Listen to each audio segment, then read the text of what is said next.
Jeudi 19 janvier 2023, l'acteur Thomas Sisley était l'invité de Yann Barthès dans Quotidien. Présent pour évoquer la dernière saison de la série Balthazar, l'acteur en est venu à évoquer ses quelques doutes dans son rôle de père. Ce jeudi 19 janvier 2023, Thomas Sisley tire sa révérence dans Balthazar, diffusé sur TF1.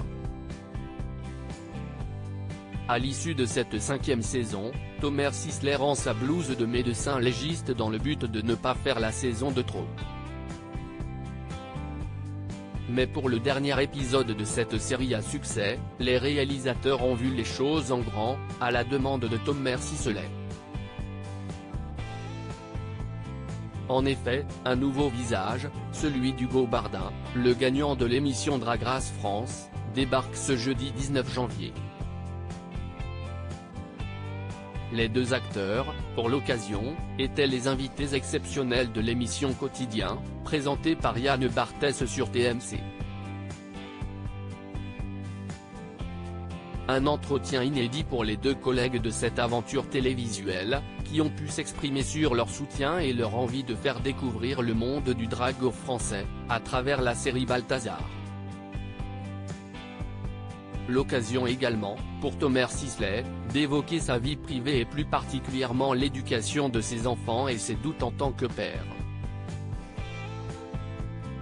J'essaye de leur ouvrir l'esprit. L'humoriste de 48 ans a tout d'abord fréquenté, dans les années 90, Sandra de Mattéis, chroniqueuse. Mais le couple se sépare un an plus tard, en 1999.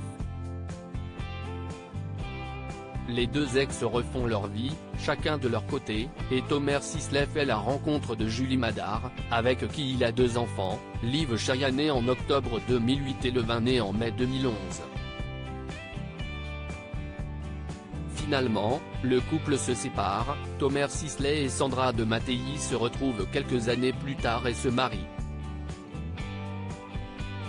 Papa de 2 enfants, l'acteur a révélé avoir du mal à trouver sa place de père.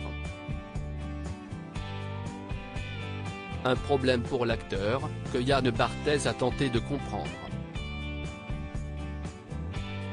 J'apprends tous les jours. Je fais de mon mieux. Je me pose tout le temps des questions. Je me remets tout le temps en question en tant que père. Il n'y a pas de mode d'emploi, j'essaye de ne pas répéter des erreurs que mes parents ont faites, a-t-il déclaré dans un premier temps. Il poursuit, j'essaye de leur expliquer, que, par exemple, quand je suis en colère, ça n'engage que moi. Si estime-moi, ça ne veut pas forcément dire que tu es en cause. Si est peut-être moi, on ne sait pas. J'essaye de leur ouvrir l'esprit et leur donner des armes pour la vie, a-t-il conclu. Une belle leçon de vie.